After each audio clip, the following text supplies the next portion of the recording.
Hello मेरे partners, कैसे हो? आज मैं आपके सामने 12th का एक चैप्टर है डिजोल्यूशन। मैं आपके सामने वो लेके आया हूँ। सबसे इजीएस्ट चैप्टर है डिजोल्यूशन, ठीक है। इसमें आपसे पूछेगा जनरलिटी या तो पूछेगा रियलाइजेशन अकाउंट, ठीक है। मैं आपको बताता हूँ कैसे आपको लर्न करना है, मैं आपको बताता हूँ, ठीक है। सबसे पहले देखो, डिजोल्यूशन का मतलब होता है कि फर्म का बंद हो जाना। देखो, फर्म बहुत सारे कारणों से बंद होता है, ठीक है। जैसे पार्टनर्स एग्री नहीं कर रहे आपके, मतलब सपोज कर दो पार्टनर्स है, एक पार्टनर मर गया है या एक पार्टनर छोड़ रहा है फर्म, तो क्या होगा कि पार्टनरशिप भी टूट गई, उसकी वजह से फर्म भी टूट गई।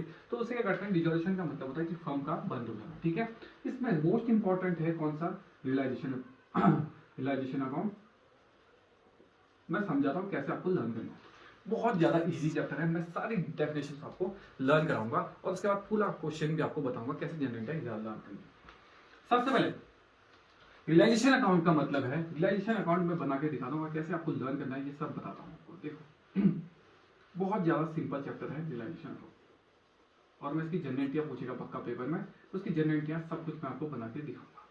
देखो यहाँ पर कोई है पर्टिकुलर, यहाँ पे अमाउंट, यहाँ पे पर्टिकुलर, यहाँ पे है अमाउंट, ठीक है।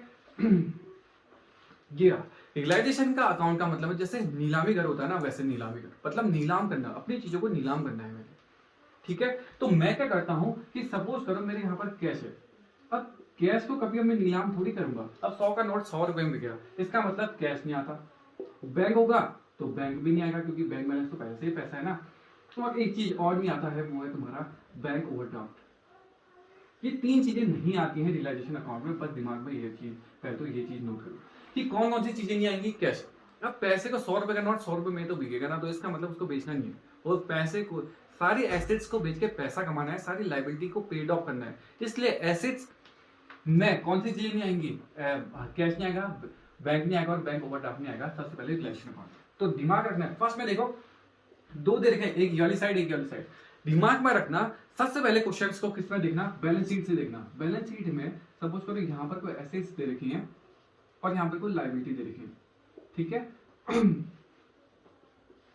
जितनी भी एसेट्स हैं ये यहाँ पर, और लाइबिलिटी जितनी भी एसेट्स हैं, जो भी सपोज करो यहाँ पे लैंड एंड बिल्डिंग, ठीक है, प्लांट, कैश, और सपोज करो बी आर, ये सब चीजें दे रखी हैं। जो चीजें बेचनी है, डेटर, डेटर में मोस्ट इंपॉर्टेंट है, डेटर समझाना थोड़ा पड़ेगा। चार सपोज करो 40,000 का लेस करो प्रोविजन, कितने रुपए का? ये सपोज करो 1,000 रुपए का प्रोविजन है, तो 39 बाहर दे देता है। यही पॉइंट सबसे इंपॉर्टेंट है। तो सबसे पहले आपको दिमाग में रखना है कि सारे एसेट, जो भी चीज है रियलाइजेशन का, जो भी तुम्हें सबसे पहले बेचना है उसको सजाना है। देखो जो जो चीजें मैं बेचने लेके गया हूँ सबसे पहले उनको रखूंगा जिससे मुझे फायदा होगा। तो सबसे पहले कौन सा अकाउंट लिखूंगा? जो मुझे बेचने हैं। तो सबसे पहले मैं किसको बेचना है? लैंड एंड बिल्डिंग को बेचना है, तो सारे एसेट इस साइड आएंगे। कौन से एसेट नहीं आते मैंने बता दिया, तीन। इन तीनों के अलावा सारे एसेट्स को इस साइड लिख दो। बस एक मोस्ट इंपॉर्टेंट कौन है? डेटर। डेटर में आप याद करना कि डेटर में ओरिजिनल प्राइस आती है, ओरिजिनल कि ओरिजिनल कितने के हैं? 40,000 के। तो ये 40,000 लिखना कंपलसरी है, बच्चे भूल जाते हैं। ये टू वाली साइड में क्या आएंगे? सारे एसेट्स आएंगे। किसको छोड़ गए? कैश, बैंक और बैंक ओवरड्राफ्ट को छोड़ के सारे एसेट्स को इस साइड को क्या करना कि सजा देना। सबसे पहले मैंने सजा दिया है, काम का पानी बिल्कुल सिंपल। पहले फायदे वाली चीजें, क्योंकि एसेट मेरे लिए फायदेमंद है, तो एसेट्स को सजाओ पहले। उसके बाद लायबिलिटी साइड वालों को बचाओ। लायबिलिटी साइड में creditor, bills payable, loan. Loan में सबसे इंपॉर्टेंट है, देखो दो प्रकार का लोन होगा। एक होगा सपोज करो कोई पार्टनर का लोन, और एक होगा आउटसाइडर का लोन। आउटसाइडर यहां पर बैंक लोन भी आ सकता है, या किसी की वाइफ का लोन, किसी की वाइफ का लोन, ये आउटसाइडर है। जो भी पार्टनर्स का लोन आता है वो नहीं आता कभी भी। पार्टनर्स का लोन इस पे रियलाइजेशन पे नहीं आएगा, कंपलसरी है कि ये जो पार्टनर्स का लोन होगा वो इसको तुम यहां पर नहीं हो। देखो सपोज करो हम तीन पार्टनर है ए बी सी, तो तीनों पार्टनर ने सपोज करो लोन लिया है, किसी एक बार मतलब तीन पार्टनर है उसने लोन लिया है, तो जो जिसने लोन लिया है वही उसका पेमेंट करेगा। फर्म क्यों करेगी? फर्म क्यों करेगी? ये तो फर्म के पॉइंट ऑफ व्यू से बन रहा है, तो फर्म पेड नहीं करेगी। तो लोन में आप याद करना कि लोन अगर उसकी वाइफ का होगा तो आएगा, किसी और का होगा तब भी आएगा, लेकिन किसी पार्टनर का होगा तो वो लोन नहीं आएगा। बस दिमाग पर रखना कि पार्टनर्स का लोन होगा तो वो नहीं आएगा, लेकिन बाहर वाला कोई भी लोन हो तो वो यहां पर लिखना, मतलब उसको लिखना, ठीक है। तो यहां पर को मोस्ट इंपॉर्टेंट कौन कौन से? एक क्रेडिटर है और एक कौन सा? देखो कोई भी लोन हो, लोन कौन सा? पार्टनर को छोड़कर, ठीक है, आउटसाइडर का लोन। और मोस्ट इंपॉर्टेंट जो बच्चे भूल जाते हैं वो प्रोविजन। ये वाला प्रोविजन जो डेटर वाला प्रोविजन है, ये वाला ये वाला प्रोविजन सबसे इंपॉर्टेंट है, तो ये प्रोविजन 1000 रुपये मैं यहाँ पर दोबारा दिखा देता हूँ। ऐसे लिखा होगा डेटर 40,000 और लेस लिखा होगा प्रोविजन कितना 10,000 और मतलब सपोज का 1000 रुपये लिखा है सॉरी, और 39 बाहर लिखा है। तो आपको दिमाग रखना है जो ये प्रोविजन फॉर डाउटफुल डेब्ट है ये हमारी क्या होती है, एक लायबिलिटी होती है, इसको कैरी आउट करना कहाँ पर, यहाँ पर। तो बस कंपलसरी ये अगर तुम याद कर लोगे तो काम खत्म, इसके बाद काम खत्म, यहाँ तक पहुंचूंगा। फिर मैं फुल फ्लैश क्वेश्चन कराऊंगा, बस दिमाग में बता रहा हूँ कौन कौन सी बेसिक चीजें हैं जो तुम्हें भूलनी नहीं है। सबसे पहले तुम्हारा रियलाइजेशन अकाउंट फायदेमंद है तो पूरा ये किससे बनेगा, ये सारी इंफॉर्मेशन पहले में फर्स्ट में किससे बनेगी, बैलेंस शीट से। तो बैलेंस शीट पे दिमाग रखना जितने भी एसेट्स होंगे उनको क्या लिखना, टू वाली साइड लिख देना, और डेटर को किस में लिखना, फुल अमाउंट में लिख देना, बस काम खत्म। नेक्स्ट है तुम्हारी इस साइड आएगी लायबिलिटी, आउटसाइडर का लोन आएगा, और कौन सा आएगा जिसमें प्रोविजन होगा, और जिसके लास्ट में कौन क्या वर्ड होगा, फंड, वो चीज भी यहां पर को आएगी जिसके लास्ट में कौन सा वर्ड हो, फंड। जैसे W workman compensation fund, investment fluctuation fund, जिसके लास्ट में फंड होगा वो यहां पर आएगा, जिसके लास्ट में रिजर्व होगा वो नहीं आएगा। अगर जिसके लास्ट में workman compensation reserve, investment fluctuation reserve, कोई रिजर्व फंड भी होगा तब भी नहीं आएगा, क्योंकि वर्ड कौन सा आएगा, रिजर्व, ये भी यहां पर नहीं आएगा। जिसके लास्ट में कौन सा वर्ड होना चाहिए, फंड। अगर कहीं पर भी रिजर्व वर्ड आ गया तो नहीं आ सकता, ठीक है, मोस्ट इंपॉर्टेंट। अगर प्रॉफिट एंड लॉस होगा तो वो भी नहीं आएगा, काम खत्म। कौन सा आएगा, जिसके लास्ट में फंड हो, वो भी कौन सा फंड, जिसमें कोई रिजर्व का नाम ना हो। जैसे यहाँ पर रिजर्व फंड है तो रिजर्व फंड भी नहीं आएगा, याद कर लेना, रिजर्व फंड होगा तब भी नहीं आएगा, रिजर्व का नाम आ गया तो वो इसमें कैरिड आउट नहीं होंगे, मोस्ट इंपॉर्टेंट। इतना किससे बनेगा, बैलेंस शीट से बनेगा। अब तुम्हारा पूरा क्वेश्चन किससे बनेगा, एडिशनल इंफॉर्मेशन से, ठीक है। उसके बाद में तुम्हें डायरेक्ट एक ट्रिक बताऊंगा, जैसे ही तुम मतलब एडिशनल इंफॉर्मेशन की ट्रिक भी दिमाग में रख लोगे और तुम चाहो डायरेक्टली जनरल एंट्री भी बना लोगे। अब मैं बताता हूं इसके बाद कैसे क्वेश्चन बनेगा। देखो यहां पर को दिमाग रखना कि जो भी ये सारी साइड एसेट्स वाली साइड है, इसका जो भी पैसा मिलेगा वो मिलेगा इस साइड। तो यहां पर को लिखोगे बाय बैंक, अगर पैसा बिक रहा होगा, जितने में बिक रहा होगा यहाँ पर को लिखना कि स्टॉक कितने का बिक रहा है, सपोज को लैंड एंड बिल्डिंग कितने मिले, डेटा से पैसे कितने मिले, ये सब यहाँ लिखना है, काम खत्म। अगर कोई पार्ट एसेट्स को कोई पार्टनर लेके जा रहा है तो उस पार्टनर का नाम लिख देना, बस काम खत्म। कोई पार्टनर लेके जा रहा है एसेट्स को, वो यहाँ पर। और नेक्स्ट, और कोई भी चीज को पेमेंट करना है तो पेमेंट कौन सी साइड होगी, टू बैंक, बस काम खत्म। और कोई पार्टनर पे कर रहा है तो टू पार्टनर का नाम लिख देना, बस काम खत्म। ये तुम्हारा क्वेश्चन खत्म। इसके बाद यहाँ पर को बैलेंस शीट में क्या लिखना, इस साइड बचेगा तो देखो मैंने बताया था 2PL बचेगा, और यहाँ पर अगर बाय PL लिख दूं तो देखो ये पहली साइड है तो पहला वर्ड प्रॉफिट, इस साइड आता है प्रॉफिट, और इस साइड आता है कौन सा दूसरा वर्ड, तो इस साइड लॉस। इनका टोटल करोगे बैलेंसिंग फिगर में अपने आप ही प्रॉफिट या लॉस निकल जाएगा, वो पार्टनर्स को बांट देना, काम खत्म। अब मैं एक फुल फ्लैश क्वेश्चन आपको बताता हूँ कैसे आपको जनरल एंट्रीज बनानी है। मैं डायरेक्ट जनरल एंट्रीज भी सिखाऊंगा आपको, और कैसे इसको हिंट पकड़ना है वो भी मैं आपको बताऊंगा, ठीक है। एक क्वेश्चन को मैं रफली लेता हूं और उसको सॉल्व करते हैं। कैसे उसको सॉल्व करना है, बहुत बेसिक है, बहुत ज्यादा इजी है, ठीक है। मैं आपको उसको सॉल्व करना बताता हूं। देखो मैंने आपको एक क्वेश्चन दिया है, तो इस क्वेश्चन को सॉल्व करते हैं कैसे। मैं आपको इजी वे में आपको क्वेश्चन सॉल्व कराता हूं, उसके बाद मैं इसकी जनरल एंट्री भी आपको बताऊंगा कैसे आपको उसका हैंडल करना है। सबसे पहले देखो मैं रियलाइजेशन अकाउंट बनाता हूं। सबसे पहले हमने क्या बनाना पड़ेगा, रियलाइजेशन अकाउंट बनाना पड़ेगा। तो रियलाइजेशन अकाउंट में सबसे पहले देखो कैसे बनाना था, मैंने आपको बताया कि पर्टिकुलर्स और अमाउंट। उसके बाद मैं आपको डायरेक्ट जनरल एंट्री भी सिखाऊंगा कि आप क्वेश्चन को देख के जनरल एंट्री कैसे बना सकते हैं, डायरेक्ट क्वेश्चन जनरल एंट्री भी बनाना सिखाऊंगा, दोनों आपको जनरल एंट्री बनाना सिखाऊंगा। तो यहाँ पर देखो कैसे एक इजी वे में मैं आपको जनरल एंट्री भी सिखाऊंगा, विथ एक ट्रिक से आपको सब कुछ याद हो जाएगा कैसे आपको दिमाग में रखना है।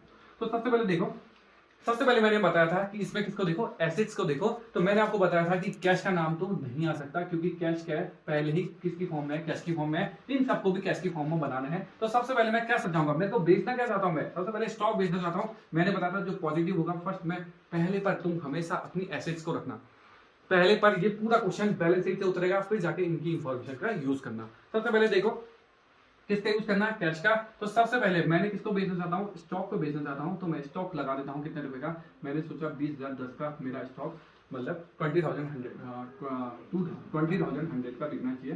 तो मैंने स्टॉक बेचना चाहता। उसके बाद डेटर कितने के बेचना चाहता हूँ मैं, डेटर आएंगे फिर से, तो 62,600 का बेचना चाहता हूँ। उसके बाद इन्वेस्टमेंट बेचना चाहता हूँ, टू इन्वेस्टमेंट कितने का बेचना चाहता हूँ, 16,000 का बेचना चाहता हूँ। मैंने मान के चला कि मेरा इन्वेस्टमेंट कितने का बिका 16। उसके बाद फर्नीचर, तो 2 फर्नीचर 6,500 का बेचना चाहता हूँ, ठीक है। उसके बाद बिल्डिंग, उसके बाद बिल्डिंग कितने का 23,500 का बेचना चाहता हूँ। कितना क्वेश्चन मैंने पुट कर लिया कि मैं क्या क्या बेचना चाहता हूँ। मैं कैश को नहीं बेच सकता, तो मैंने स्टॉक को बेचा, डेटर को बेचा, इन्वेस्टमेंट को बेचा और फर्नीचर को बेचा और बिल्डिंग को बेचा। मैंने आपको बताया था कौन कौन सी चीजें नहीं आती, एक कैश, बैंक और बैंक ओवरड्राफ्ट, ये 3 चीज नहीं आती हैं एसेट साइड से, बाकी सारी चीजें एसेट्स में हैं। तो इसमें कैरी डाउन में देखो, अब लायबिलिटी साइड तुम्हारे कौन कौन सी चीजें हैं, तो लायबिलिटी साइड देखते हैं कौन कौन सी चीजें आएंगी। तो लायबिलिटी साइड में सबसे पहले बाय वाली साइड क्या आने वाली है, बाय सबसे पहले क्रेडिटर, तो क्रेडिटर को मैंने लगाया कि मैंने पेड करना है क्रेडिटर, तो 50,400। एक एडजस्टमेंट बता देता हूँ कि क्रेडिटर बोला जाए ना बोला जाए तो क्रेडिटर को आपको हमेशा पेड करना ही करना कंपलसरी है। क्रेडिटर के बारे में कुछ इंफॉर्मेशन ना हो फिर भी तुम्हें क्या करना पड़ेगा, क्रेडिटर को पेड करना ही पड़ेगा। नेक्स्ट है तुम्हारा कौन, बाय इन्वेस्टमेंट फ्लक्चुएशन फंड। देखो इन्वेस्टमेंट फ्लक्चुएशन फंड, क्योंकि इसके लास्ट में फंड है तो इसको भी कैरी डाउन करना पड़ेगा, तो ये फंड। नेक्स्ट है रिजर्व फंड, रिजर्व वर्ड आ गया तो ये नहीं आ सकता, तो रिजर्व फंड को हम कैरी डाउन नहीं कर सकते और कैपिटल्स भी कैरी डाउन नहीं होंगे, ठीक है। तो नेक्स्ट अब देखते हैं ये चीजें कहां से उतरी हैं, बैलेंस शीट से। मैंने आपको दोबारा बता देता हूं कि रिजर्व जिसके लास्ट में रिजर्व होगा या जिसके स्टार्टिंग में रिजर्व होगा, रिजर्व वर्ड आते ही क्या होंगे, ये चीजें नहीं आ सकती। जैसे इसमें कैश नहीं आ सकता वैसे इसमें रिजर्व नहीं आ सकता। रिजर्व किसको बटेगा, पार्टनर्स को बटेगा। और दिमाग रखना कि अचानक कोई पार्टनर्स का लोन होता तो पार्टनर्स का लोन भी क्या आता है, पार्टनर्स का लोन होता किसका, पार्टनर्स का, ये भी नहीं आता है। बस काम करो, किसी बाहर वाले का होता, किसी और का होता तो पक्का आता, ठीक है। तो ये थी इंफॉर्मेशन किससे बनेगी, बैलेंस शीट से। अगर मैं चाहूं तो इसकी जनरेटर 2 मिनट में आपको बता सकता हूं। तो इसकी जनरेटर देखो, इन सबको, ये इन सब क्या कौन सा वर्ड है, 2, तो 2 कौन सी साइड होते हैं, नीचे, तो ये सब 2 पे आ जाएंगे और ऊपर कौन सा वर्ड आ जाएगा, रियलाइजेशन। तुम्हें दिमाग रखना है कि हर एंट्री में कौन सा नाम आने वाला है, रियलाइजेशन। रियलाइजेशन ऊपर या नीचे जाएगा। देखो किसी चीज को बेचते हो, तुमसे दूर जो चीज जाती है वो चीज हमेशा 2 वाली साइड आती है, तो उसे नीचे लिख दो, ठीक है। तो इन्वेस्टमेंट आ गया यहाँ पर, ये फर्नीचर भी आ गया यहाँ पर और 2 बिल्डिंग भी आ गया, ठीक है। नेक्स्ट बाय वाली, तो तुमने जैसे तुमने क्या करा, नीलामी घर में लगाया, तो तुम्हारे नीलामी घर में तुम्हारे हेडेक क्या बन गई, तुम्हारी लायबिलिटी बन गई, तो क्रेडिटर वाली चीजें ऊपर आ जाएंगी। तो क्रेडिटर और इन्वेस्टमेंट फ्लक्चुएशन फंड ऊपर आ जाएगा डेबिट में, और 2 में कौन आ जाएगा, रियलाइजेशन। हर एंट्री में कौन सा वर्ड आने वाला है, रियलाइजेशन। बस उसको पकड़ना है कि रियलाइजेशन ऊपर आएगा नीचे आएगा, बस काम करें, ठीक है। ये जनरल इंडिया फिर से अभी थोड़ी देर में आपको बताता हूँ, तब तक के लिए फिर आगे क्वेश्चन देखते हैं। उसके बाद तुम्हारे दिमाग में कौन सा वर्ड आएगा कि ये सब चीजें क्या हो रहा है। देखो मैं बताता हूँ, जो भी चीजें एसिड से रिलेटेड होंगी वो चीजें एसिड्स का पैसा इस साइड आएगा और लायबिलिटी वाली चीजों का पैसा इस साइड आएगा, बस काम खत्म। जितने भी एसिड से रिलेटेड जो भी एडजस्टमेंट होगी वो सब इस साइड आएंगी और एसिड लायबिलिटी से रिलेटेड एडजस्टमेंट इस साइड आएगी, उसके अपोजिट। तो एसिड्स में देखते हैं सबसे पहला वर्ड कौन सा है, इन्वेस्टमेंट। तो मुझे पैसे मिल रहे हैं, बाय बैंक लिखना पड़ेगा। अब कभी भी जो भी एडिशनल इंफॉर्मेशन होती है उनका नाम कभी नहीं आता, तो बाय बैंक यहाँ पर ब्रैकेट में लिखोगे कि इन्वेस्टमेंट बिक रही है। मैं खाली चाहो तो वर्किंग नोट में कर सकते हो। तो इन्वेस्टमेंट कितने की बिक रही है, 18,000 की बिक रही है। नेक्स्ट कौन सा बिक रहा है, नेक्स्ट स्टॉक बिक रहा है कितने का, स्टॉक से तुम कितना पैसा कमा रहे हो, 17,500 रुपए कमा रहे हो। नेक्स्ट बी ने ले लिया है, तो बी का अभी देखो थोड़ा स्पेस हो गया यहाँ पे, तो बी ने लिया है तो जो लेता है उसका नाम लिख दोगे। यहाँ पे पैसे मिलने थे, अब पैसे के बदले कौन ले गया, बी ले गया, तो बाय 20 कैपिटल लिख दो, काम खत्म। तो बाय 20 कैपिटल कितने रुपए का, फर्नीचर ले गया, फर्नीचर कितने रुपए का ले गया, 6,500 का ले गया, तो 6,500 डायरेक्ट यहाँ पे बढ़ जाएगा बाय। देखो बहुत ज्यादा इजी है। उसके बाद डाटा कितने के बिक रहे हैं, तो डाटा में मैं ऊपर ही लिखा हूँ, डाटा से भी मुझे पैसे मिल रहे हैं 57,000। नेक्स्ट कौन है, बिल्डिंग से भी पैसे मिल रहे हैं, तो बिल्डिंग के पैसे भी मैं इधर ही लिखूंगा। बिल्डिंग के पैसे कितने हैं, 2500, ठीक है। तो ये थे एसिड और लायबिलिटी के, इन सबका टोटल अभी करके बाहर पे करता हूँ। देखो ये चीजें हो गई मेरी एडजस्टमेंट। तो मुझे मतलब बाय बैंक मतलब मुझे पैसे मिले, इन्वेस्टमेंट से 18,000 मिले, स्टॉक से 17,500 मिले, डाटा से 57 मिले और बिल्डिंग से 25,000 मिले। ये 25,000 नहीं, 2,50,000, 2,50,000। तो ये सब चीजें किससे मिली, तुम्हें पैसे मिल गए, ठीक है। नेक्स्ट कौन सा इसका ट्रीटमेंट करना था, मैंने आपको कंपलसरी बताया था कि इसमें एडिशनल इंफॉर्मेशन में क्या क्रेडिटर के बारे में नहीं दे रहा, लेकिन क्रेडिटर को तुमने पेड ऑफ करना ही पड़ेगा, कंपलसरी है। इसका मतलब टू बैंक में कौन कौन से नाम आएंगे, क्रेडिटर तो आना कंपलसरी है। तो क्रेडिटर को तुम लिखोगे कितना, 50,400 तुमने पक्का देने पड़ेंगे। नेक्स्ट कौन सा, एक एक्सपेंसेस, नुकसान भी तुमने चुकाने पड़ेंगे, तो नुकसान को भी यहाँ लिख देता हूँ। एक्सपेंसेस कितने रुपए के, 950 रुपए के, तो 950 रुपए ये भी हो गए। तो इन दोनों को जोड़ा था 0.5 थोड़ा बड़ा बनाता हूँ इसको, थोड़ी लाइन के साथ तो अच्छी से है। तो 0 5 3 1 6। तो ये तुम्हारा हो गया कौन सा रियलाइजेशन के अकाउंट का एक क्लियर छोटा सा फॉर्मेट बन गया। ठीक है, तो नेक्स्ट देखते हैं। उसके बाद मैं आपको बताता हूँ इसके बाद कैसे इसको हैंडल करना है। उसके देखो एसिड से रिलेटेड सारे पैसे किस साइड आएंगे, इस साइड, और लायबिलिटी की सारी चीजें इस साइड आएगी। देखो एसिड जो पार्टनर ले जाएगा तो पार्टनर का नाम, पार्टनर पे करेगा तो इस साइड, पार्टनर रिसीव करेगा इस साइड, रिसीव करेगा तो पार्टनर इस साइड आता है, और पेड करेगा तो पार्टनर इस साइड आता है। काम मतलब ठीक है। और नेक्स्ट अभी देखते हैं बैलेंसिंग फिगर में कौन सा क्या आता है, मैं आपको बताता हूँ। ठीक है, उसके बाद देखो क्या आता है। देखते हैं इसका टोटल कितना आ रहा है। तो इसका टोटल आ रहा है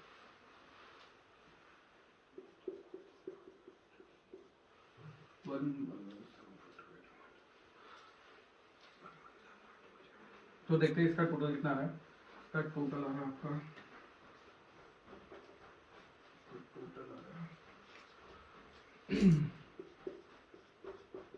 इतना टोटल आ रहा है। तो 1 लिखते हैं,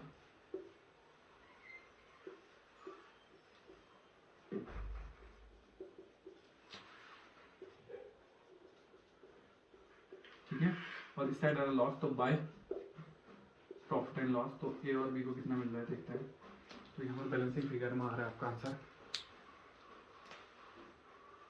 5650, और ये बढ़ता है 3 और 2 की रेशियो में, 3 और 2 की रेशियो में बढ़ता है। तो 333390 और 22260।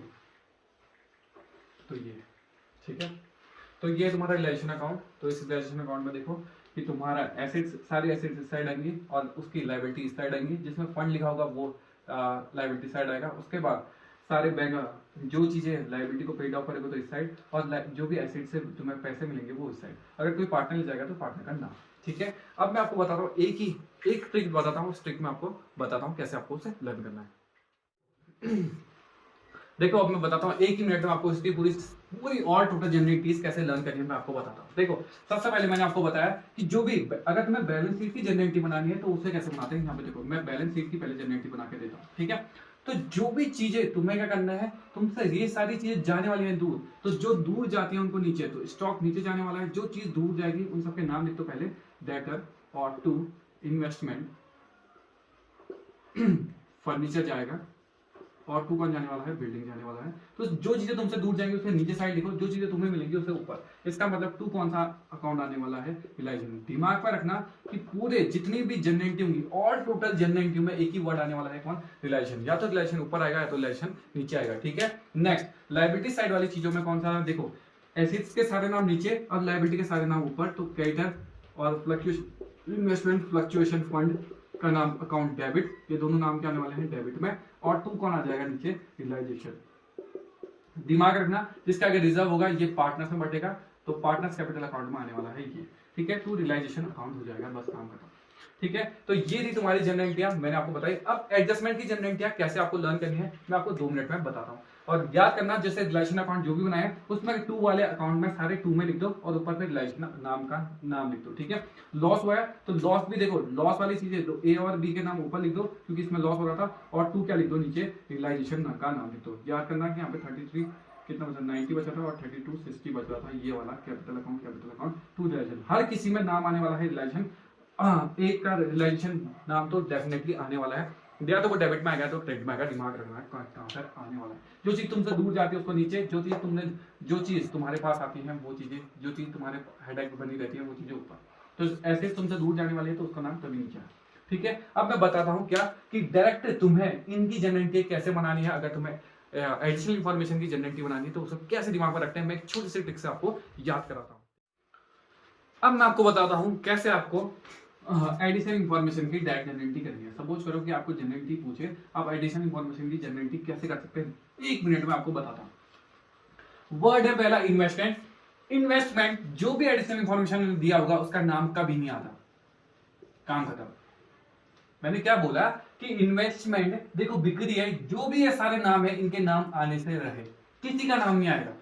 जैसे इन्वेस्टमेंट है, स्टॉक है, यहाँ पर को फर्नीचर है, यहाँ पर डेटर है, यहाँ पर बिल्डिंग है, यहाँ पर कौन सा एक्सपेंसिव, किसी का नाम नहीं आने वाला है। नाम किसका आने वाला है, देखो 1 2 याद करना है, रियलाइजेशन, या तो रियलाइजेशन डेबिट होगा या तो क्रेडिट होगा, बस काम खत्म। दूसरा किसका नाम आएगा, बैंक या कैश, या तो कैश क्या होगा, डेबिट होगा, या तो कैश क्रेडिट होगा, बस काम खत्म। और तीसरा कौन आएगा, पार्टनर का नाम आएगा, अगर कोई पार्टनर जा रहा है तो पार्टनर भी डेबिट होगा या क्रेडिट होगा, बस काम खत्म। इसके अलावा किसी के नाम नहीं आते। कौन कौन से नाम आते हैं, देखो मैंने बताया रियलाइजेशन, बैंक या कैश, या तो फिर पार्टनर, बस तीन के नाम के अलावा एडिशनल इंफॉर्मेशन में किसी के नाम आते ही नहीं। एक तो कंपलसरी नाम कौन सा है, ये रियलाइजेशन। तो सबसे पहले देखते हैं, मैंने बताया इन्वेस्टमेंट बेची, तो इसका मतलब मेरे पास क्या है, पैसे आए ना, तो मैंने लिख दिया कैश अकाउंट डेबिट, और टू क्या लिख दिया, रियलाइजेशन, बस काम खत्म, पहली जनरल। दूसरी स्टॉक बेचा, डिक्टो यही जनरल। दूसरा बी ने टेकन ओवर कर लिया, टेकन ओवर का मतलब बी ने ले लिया। जो चीजें पार्टनर्स को मिलती हैं, जो चीजें पार्टनर्स को मिलती हैं उसे कर दो डेबिट। इसका मतलब बी को मिली तो बी कैपिटल अकाउंट डेबिट, और टू क्या हो जाएगा, रियलाइजेशन, क्योंकि एक नाम तो पक्का ही आने वाला है, रियलाइजेशन, काम खत्म। जब पार्टनर को मिलता है तो उसको कर दो डेबिट। अगर पार्टनर पेड ऑफ करेगा, सपोज करो यहां पर को मैं लिख दूं कि लोन पेड ऑफ कौन कर रहा है, पार्टनर कर रहा है, तो इसका मतलब पार्टनर पेड ऑफ करेगा तो रियलाइजेशन टू हो जाएगा पार्टनर, जो पार्टनर कर रहा है, काम खत्म। कब करना है, जब पार्टनर कोई चीज पेड करता है, तो पार्टनर किसी चीज को चुका रहा है तो उसका नाम ऐसे आएगा। पार्टनर को कोई चीज मिल ली है तो उसे क्या लिखना है, डेबिट में लिखना है। देखो डेबिट में उसका नाम लिखना है, बस इन तीनों नाम के अलावा कोई तीसरा चौथा नाम आएगा ही नहीं, एडिशनल इंफॉर्मेशन है। नेक्स्ट क्या है कि डेटर बिक गए कितने, 57 में, तो डेटर बिके तो क्या होंगे, पैसे मिलेंगे, तो बिल्कुल ये वाली एंट्री। नेक्स्ट कौन सी एंट्री, बिडिंग बिची, फिर से ये वाली एंट्री, काम खत्म। नेक्स्ट कौन है, एक्सपेंसेस को पेड ऑफ करना है, पेड करते समय मेरे पैसे जाएंगे तो टू आ जाएगा तुम्हारा कैश, और ऊपर कौन सा आ जाएगा, रियलाइजेशन, काम खत्म। देखो एक ही एंट्री में मैंने सारी एंट्री आपको क्लियर करा दी, बस बिल्कुल बहुत ज्यादा इजी है। डेबिट में तब लिखो जब पार्टनर्स को मिलती हैं चीजें, पार्टनर्स कोई चीज घर ले गया, कोई एसेट्स घर ले गया, एसेट्स को अपने घर ले जाएगा, तो क्या क्या नाम आएगा, पार्टनर टू रियलाइजेशन। अगर पार्टनर पेड कर रहा है कोई चीज तो लिख दोगे रियलाइजेशन टू पार्टनर, बस काम खत्म, बहुत ज्यादा इजी है। बस बैलेंस शीट में याद करना कि बैलेंस शीट में नाम आते हैं, ठीक है। जो बैलेंस शीट वाली एंट्री बनाई थी मैंने इससे पहले, उसमें नाम आ रहे थे, लेकिन एडिशनल इंफॉर्मेशन में सिर्फ तीन ही चीजें आ सकती हैं। कौन कौन से, एक तो कंपलसरी कौन सा अकाउंट है, रियलाइजेशन। दूसरा कौन सा अकाउंट है, या तो वो कैश आएगा, या तो बैंक आएगा, या तो फिर आएगा कौन सा, पार्टनर, बस काम खत्म। पार्टनर में जो चीजें पार्टनर लेके जाता है घर को, उसमें लिख दो पार्टनर का नाम और नीचे लिख दो रियलाइजेशन। पार्टनर पेड ऑफ कर रहा है तो क्या लिख दो, टू में लिख दो पार्टनर का नाम, ऊपर लिख दो रियलाइजेशन। पैसे मिलेंगे तो पैसे मिलते हैं तो लिख दो डेबिट में लिख दो कैश, नीचे लिख दो रियलाइजेशन। पैसे जा रहे हैं तो लिख दो रियलाइजेशन टू कैश, यहां पर को बनेगी रियलाइजेशन टू कैश, यहां पर को रिसीव हो रहे तो कैश टू रियलाइजेशन, यहां पर को ये रियलाइजेशन तो इन दोनों में ही आने वाला है, काम खत्म। तो मोस्ट इंपॉर्टेंट ये है, बहुत ज्यादा इजी एंट्री मैंने आपको बता दी अपनी ट्रिक के माध्यम, ठीक है। नेक्स्ट मैं आपको एक चीज और समझाता हूं, लोन वाला पॉइंट, लोन की एडजस्टमेंट भी आपको बताता हूं। लोन देखो, लोन अगर किसी पार्टनर्स का होगा, लोन अगर किसी पार्टनर का होगा ना, ये रियलाइजेशन में आएगा, सीधे किसमें आएगा, लोन अकाउंट बनेगा और लोन अकाउंट में पेड ऑफ कर देगा। अगर पार्टनर का लोन नहीं होगा तो वो जरूर आएगा रियलाइजेशन में, ठीक है। इसके बाद मैं नेक्स्ट वीडियो बनाऊंगा जिसमें आपको इजी वे में आपकी कुछ जनरल जो मेन एडिशनल इन्फॉर्मेशन है वो आपको बताऊंगा। तब तक के लिए बाय।